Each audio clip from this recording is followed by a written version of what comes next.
Welcome to another episode of the Player 2 podcast. I'm your co-host, Rade Stojsavljevic. And I am the other co-host, David Leary. Nice to be with you again, Roddy. Likewise, my friend. All right, lots of stuff to get into. Before we do, just make sure you hit the like and subscribe button. It helps us get noticed, and it's just an awesome thing. It's just really easy to click on that. All right, big news this week. Warner Brothers getting acquired by Netflix. And then there's a game-specific take about that, where Ted Sarandos, the CEO of Netflix, said they put no valuation on the games business as part of their purchase price. And I know that had a bunch of people up in arms. What do you think? I did see that. Well, first off, you're talking like this is a done deal when Mr. Ellison and Paramount have a hostile takeover in the works that may upend Netflix's deal, correct? Yeah, so it's really unclear how this might play out. Netflix is operating as you would expect them to do. It's like, all right, here's what we're doing. If you're a subscriber to Netflix, you probably got your email saying nothing's going to change in the short term.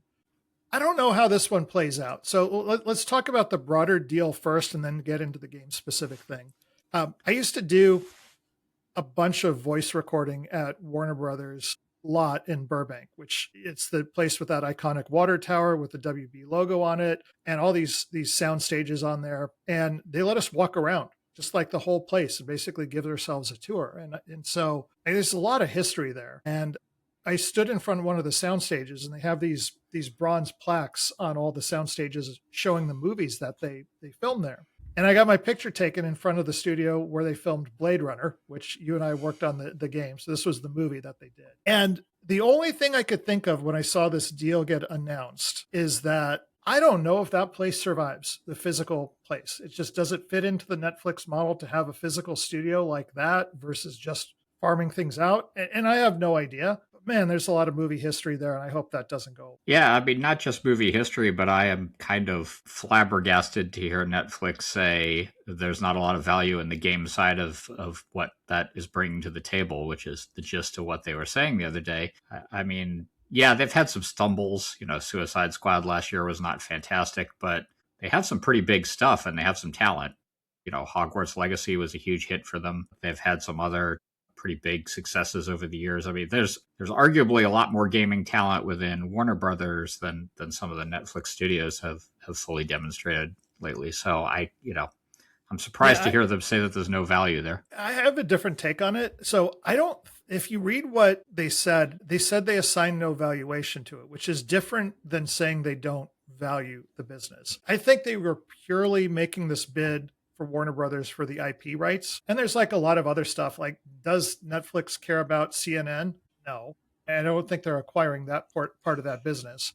They did announce they are acquiring the games business, but I think like when they assigned the 80 billion or whatever it is that they're doing for the buyout, I think it was like literally for all those franchises. And then anything the games business does is just gravy on top of that, which is different than saying we don't value it, in which case I would have expected them not to buy it. Yeah, there's definitely a shade of gray in there somewhere, but what it sounds to me like was that the priority for them was the IPs, just the general IPs that WB brings as a whole, not necessarily anything on the game side that caught their eye. I think Netflix is interested in picking up all the properties that Warner Brothers has. I mean, that's where they're at.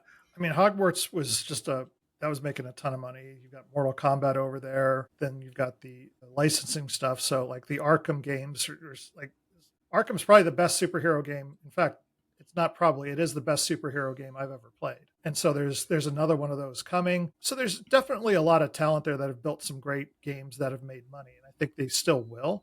Hopefully we don't see what happens with so many of these acquisitions is just widespread layoffs, but I don't know. It's too early. Well, again, I as I mentioned before, I'm not sure that this is a done deal yet. There is a hostile takeover in progress right now. So, I mean, by the time this airs, we may have that resolved, but it's not necessarily clear that Netflix is going to walk away the winner here. That is true. I do not think this is going to get resolved in weeks. I think this is going to play out a lot longer. My gut feeling on it is the Netflix deal sticks. There's not a lot of, unless they're just going straight for the bigger hostile takeover deal, which they might. I don't think this gets resolved until next year. Yeah.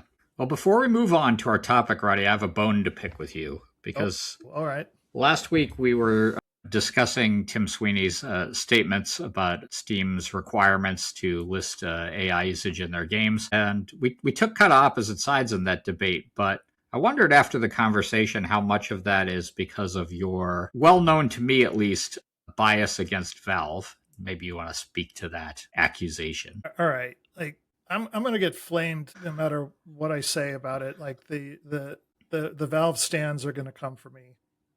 I have nothing against Valve as a company. In fact, I buy most of my games on Steam. I think they're the best digital storefront out there. I also am not a believer that Valve could do no wrong. And I have two bones to pick with what Valve has done in the PC space. So first off, I know they legally did not get classified as a monopoly, so I'm not going to debate that.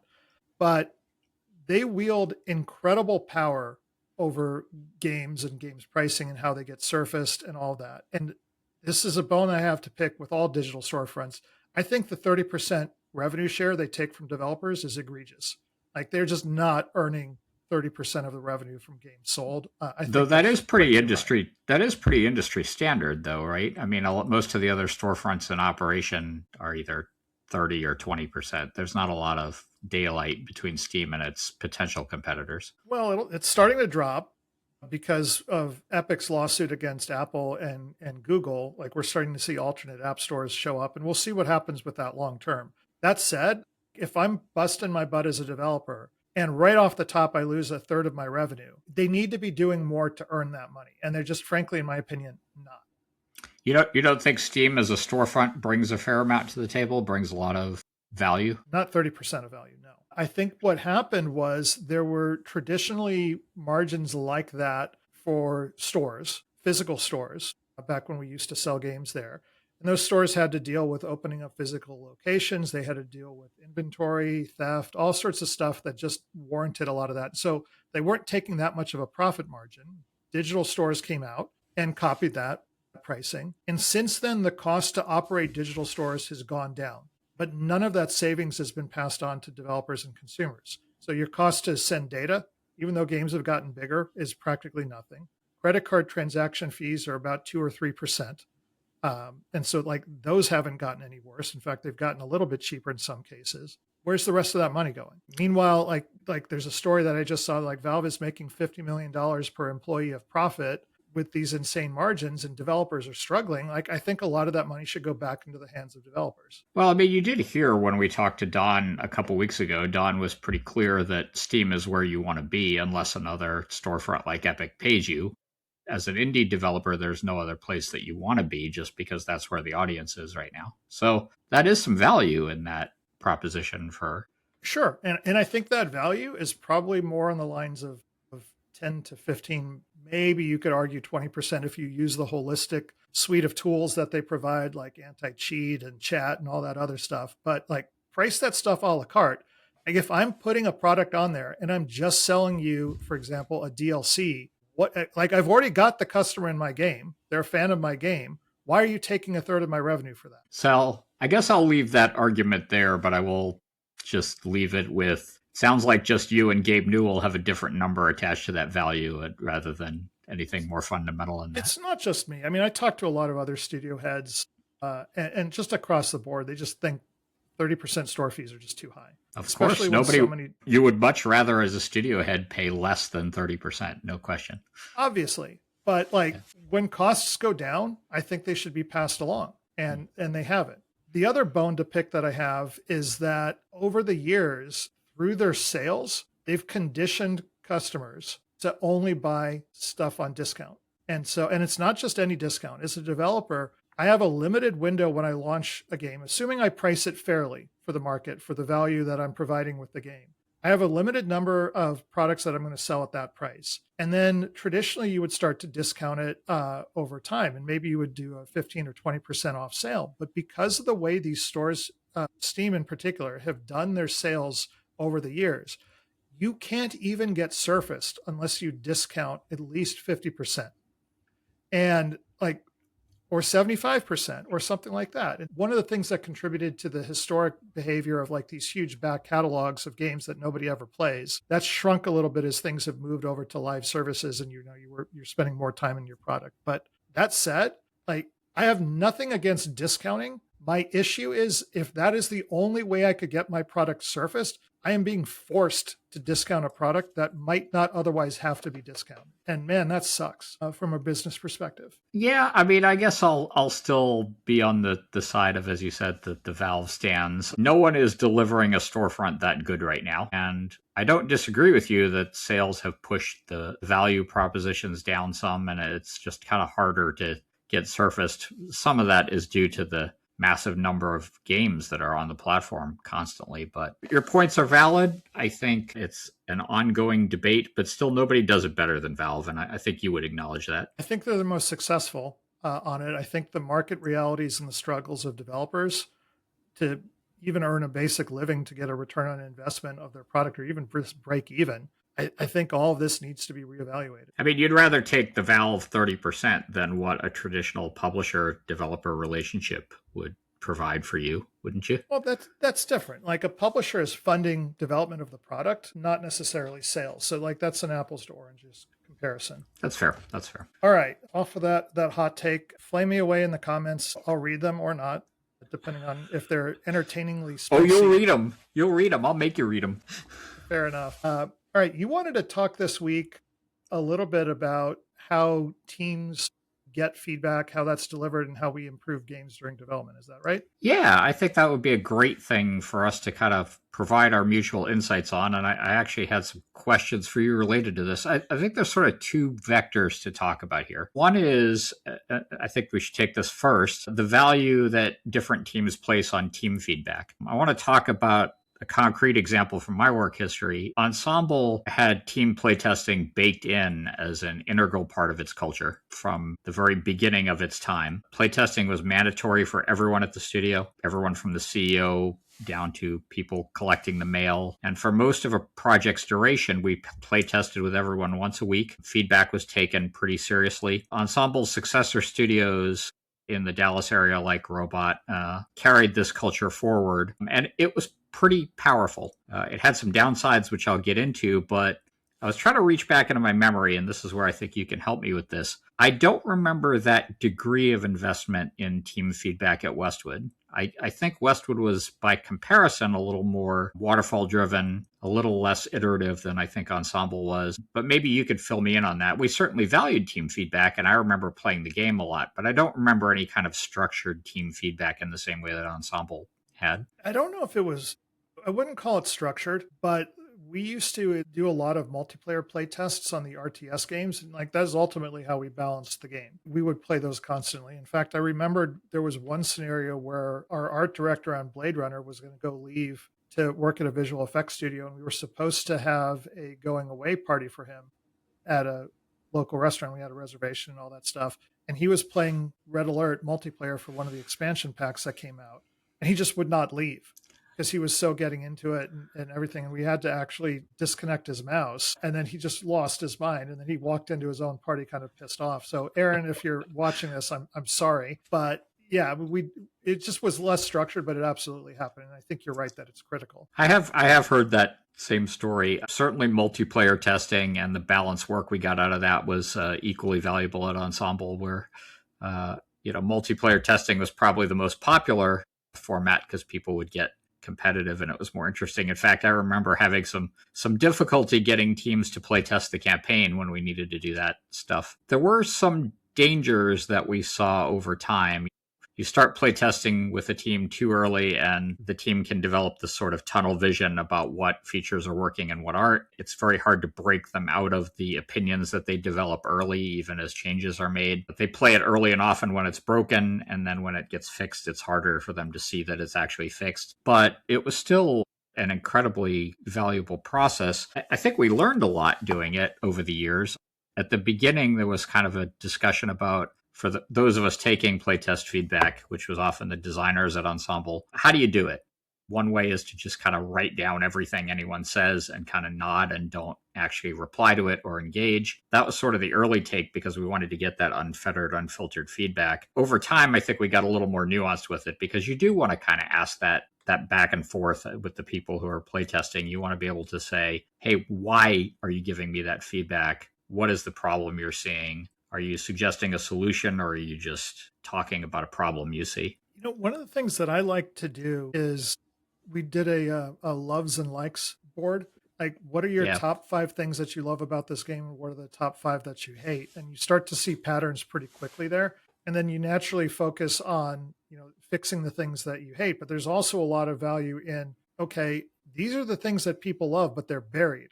Like, this doesn't happen until an hour or two into the game. How do we surface that sooner so someone that's coming into it for the first time gets that sort of delight early on, and it's a tease and a promise of all that's going to come as you progress through the game. Yeah, I think that's right. Have you seen teams that sort of value certain people's feedback over others? And is that a valid approach? Yeah, there's two kinds of bias there that I've seen. There's the person that has had success before, somehow their opinion gets not somehow, I mean their opinion gets valued more than somebody that's new. And that's not always a good thing. In fact, that's usually a bad thing. So that's one. There's the loudest voice gets heard the most, and so you got to be careful about that. It's usually somebody quiet that's sitting in the background that has a really good bit of feedback. You have to figure out how to do that, right? If you've got a team that has a couple of introverts, calling them out in front of a team of 50 or 100 people and asking them to stand up and speak about their thing probably isn't going to get you the best result. So you got to solicit feedback from different ways. But then there's also like I was either a producer or an EP or just an executive in the project. I would shut up because like if I said anything early in the whole thing, it's going to set the tone, and then people will double down on that. And sometimes I would do it anyway.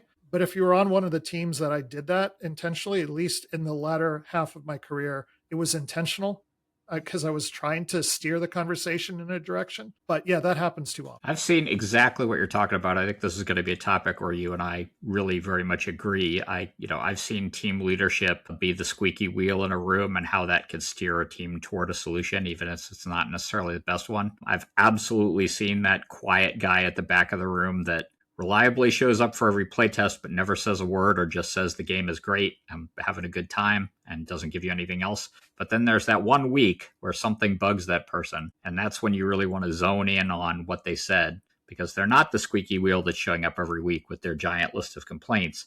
They're somebody who was happy with the game up to a particular point, and then something really created friction for them or made them unhappy.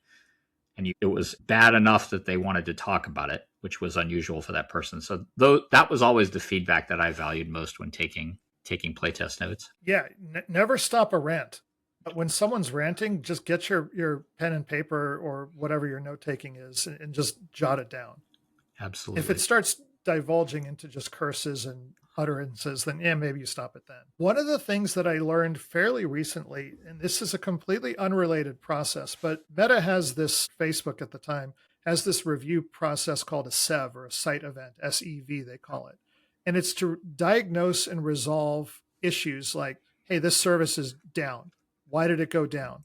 What are we going to do to prevent it? And so we could have a whole other topic about like how that works in live ops. But what's relevant for this one is they designed it to be a blameless conversation, right? You could have literally taken an axe to a master server somewhere and chopped it to 1,000 pieces. And it's not okay that you did that, obviously, but you're not going to get blamed for it in that event while you're trying to resolve it. And I think it's really important that when this feedback is being given, the leadership of the team makes sure it's a safe space. It's not personal. I'm not saying, man, you suck for putting that feature in the game. That's terrible, right? Like, that's not helpful. It could just be like, look, this feature is not good. Here's why it's not good. Here's why I can't stand it. And I know you worked on it because, people know this on teams. If you start turning red in the face and be like, come on, man, let's fight, which I've seen happen, like that is not productive. Yeah, completely. Let's talk about the other big vector for just a minute, though maybe this is a longer conversation. Player feedback. I think every company wants to get feedback directly from players who play their games, right? But sometimes that can go awry too, right? Players don't always suggest the right solutions to problems, and you're not necessarily making a game for everyone under the sun. There's a particular set of players that you're after. So sometimes, as I think we're seeing recently with Arc Raiders, that kind of reached out with a broad hand and grabbed a fairly broad audience at first, there might be a need to say, this set of people are looking for something that this game was not intended to deliver. And there's a fine art there, right? Because player feedback is hugely valuable.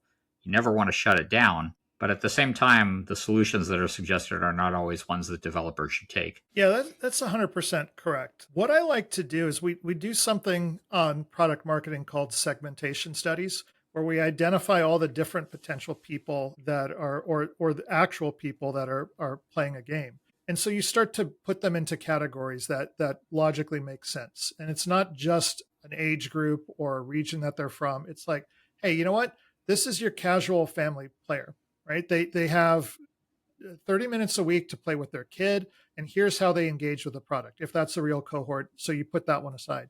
Here's your hardcore player. They play 2 hours every day. They're going to have a different set of things that you want. You start to identify 3 to 5, maybe 6 of these types of segments, depending on the type of game. And you start to piece together how they have parasitic and symbiotic relationships with one another. So this is a broad generalization for a live game, but you may have your super hardcore players over here that just consume everything. They're the best at the game and everything, and they prey on some of the more casual players, and that's okay as long as it's not abusive. But they need each other to work, right? So to the casual player, these folks over here are aspirational. To the core player, these people are the ones that I'm going to play against and how I rank up and all those sorts of things. You can't just pick one or the other, right? You have to listen to what their feedback is. You have to balance that with your own intuition, and then you have to balance it with the data to build that complete picture, or as complete of a picture as you can. And if you just rely on any one of those things, you'll get it wrong. Yeah, I had spot on. Again, I think, there's a funny balance between listening to feedback from your community and dealing with the toxicity that can come from a community that doesn't feel like it's being listened to. You need to listen in the right way. You need to pull in feedback, as you said, from different segments of the audience. But how do you do that in the modern world where everything blows up so quickly on the internet, and a minor controversy can get blown out of proportion very quickly? I think the expectations on development studios these days from the player base are pretty extreme sometimes. They're expecting rapid turnaround on new features, an endless supply of content being given to them, and teams can frankly only do so much. That's a tough problem to deal with, I think. It is. And kind of going back to where we started this conversation, or the earlier segment with Valve, I think that's one area that Valve and Gabe in particular has said some really sharp and smart things that people should pay attention to. It's like the first thing is you never lie to your customer. Like, you cannot spin, especially to gaming customers. They're smarter than you. They're going to find out about it and they're going to get really, really mad. So don't do that. I think the challenge that you've got there is you need to balance hearing people and showing that you're taking action without overpromising. And so some of the smaller teams, I think, have done it really well, where people tend to engage. They have dedicated folks or a developer that just tends to engage with the community. And they can't respond to everything, but when they do, they're being honest and direct. And I think that's really highly valued. And that's why a lot of indie games are so loved, because they're able to do that. It's a lot harder to do at bigger companies. Like, there's just this expectation that, like, because you've got a bigger team and a bigger budget, you could do all this stuff, but it's not always true. And there's a lot of limits. And so I think having somebody on the team, either a dedicated role, or it could be a designer, could be an engineer, an artist, it doesn't matter, to just be that voice of the player and defend the player. God, that's so important. Hugely important. I've seen that type of person on a team is worth their weight in gold, for sure. Yeah, and there's always somebody that does that on a game that people like. Now, if everyone on the team hates the game they're making, nobody wants to do this job. And then you've got different problems. But let's just say you're actually building a game that you like. Somebody always takes up this mantle and does that. And it's you don't. Yeah. You should plan for it and give somebody the space to do that. Ideally, you'd have a dedicated community manager, but if you can't, somebody needs to do that. Boy, there is a lot more to talk about on this topic. I think we could do a whole other episode on this. Yeah, for sure. One other thing I would point out, just kind of like insider baseball on this topic, when the last Command and Conquer game I worked on, which was Tiberian Sun and the expansion packs, we launched, and that was a 2-faction game, GDI and Nod. we would watch as the early phases of the game, as players progress through multiplayer, they would be like, this team is OP, like this one is OP, like there's unwinnable strategy. And we didn't have the kind of metrics and analytics in those games like we would in a modern game, but we had enough. And we looked at win rate percentages by faction. And we got to 49.9 versus 50.1, and would watch Boom. that swing by a tenth or 2/10 of a point either way. And just people just be like wildly like, no one could ever beat this and blah, blah, blah. And then a new strategy would get discovered that they hadn't found before, and it would shift again. And so sometimes when you're getting this feedback, it's really hard to be patient. Like you see it, people are mad about something, you want to act. And if it's a bug in the game, you should absolutely jump on that and don't let that fester. But for other things, sometimes the smartest thing to do is nothing. Yep. Just watch. That's absolutely right. Dead on. Well, let's take 2 minutes before we go to talk about something fun. What do you say? A fun game? Yeah, let's do it. Can we do that? We've been talking about arc raiders for weeks, so I wanted to do something completely different this week. I have a stack of board games behind me. I'm kind of a board game nut, as you might be able to see from that. I don't know. How many board games do you play? Actively play one or two at a time, but we've got about, let's say about 20. Do you play the modern? I'm not talking about Monopoly and Risk here, right? No. We're talking about the modern kind of big budget, very cool board games. I build games for a living. I'm not playing that casual stuff. Exactly. I have a 7-year-old, so I do. Okay. Okay. So, I mean, I think one of the great things about board games, and I'm not sure everyone in the game industry thinks about it this way, but there's so many mechanics that are transparently visible when you play a board game, and just both as a fan of board games and as a developer of games, it's incredibly valuable for me to play different games. I have fallen into liking mostly cooperative, collaborative stuff, which there's a ton of. There wasn't when you and I were young. I can't really remember any collaborative board games that I played with my family growing up. It was all competitive stuff. Was there anything collaborative?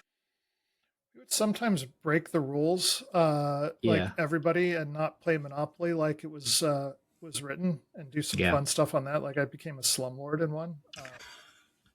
But no, I know exactly what you mean. So for this week, just for a minute, I wanted to pull out probably something that's my top, if not at least in my top 3 board games, and I have the box here. It's Spirit Island. Are you familiar with Spirit Island, Roddy? No, I have not played Spirit Island. Okay, you really must play Spirit Island. It is, as it says there, the cooperative settler destruction strategy game. And Spirit Island, you take the role of a island's guiding spirit. You're some sort of natural entity that's been living in relative harmony with the island's original inhabitants. And your goal is to use your spirit powers and build up your spirit powers to wipe out the nasty colonial invaders before they blight the landscape. So thematically, it's just an incredibly satisfying concept. The theme of the game kind of extends right down to the component design. They do the invader towns and explorers in this kind of cheap plastic to make them look like old board game components,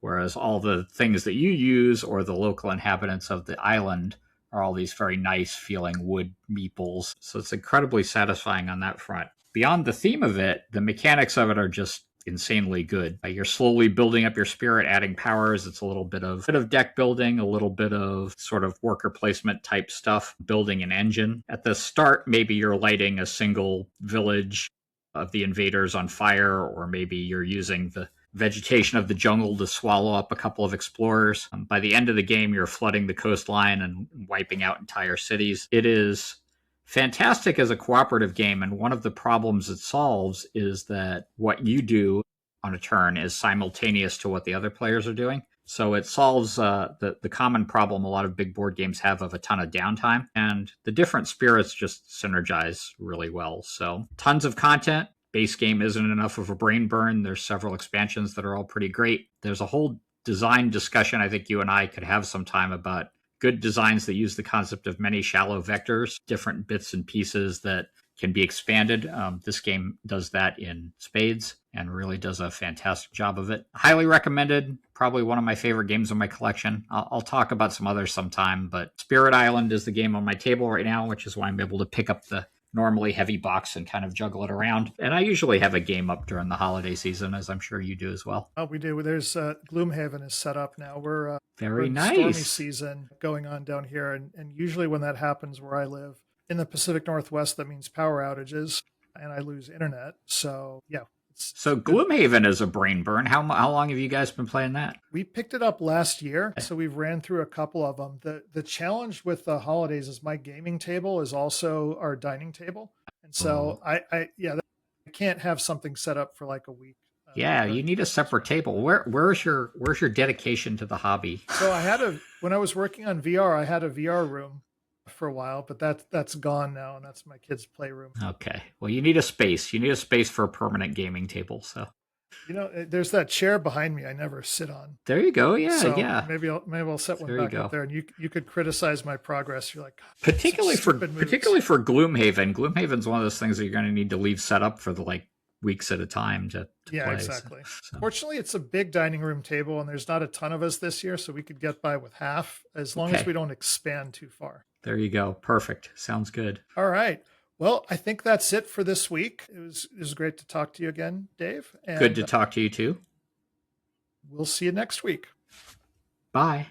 We should tease. We have a special guest next week. We do. Right? We have a special guest next week. Should we keep it a secret until the guest is actually here with us? We should. I will say, discipline-wise, we're moving from engineering to art. Ooh. We should have our many, many fans tell us in the comments whether they like us having guests or they would prefer we just talk to each other. Yeah, please, in the comment section of wherever you're consuming this, just let us know. And if there's any topics that you want us to talk about, happy to do that. And again, if you feel like flaming me for my comments about Valve, have at it. I might engage, maybe not. We'll see. We'll give you all the insider details about any topic you can come up with, and I will make sure to tell Roddy frequently that he is wrong about things. But we won't violate NDAs. So. No, really? Well, where's the fun in that, Roddy? Hey, I'm not going to jail. Okay. All All right. right. Fair enough. All right. Later. Thanks. I'll see you next week. Bye.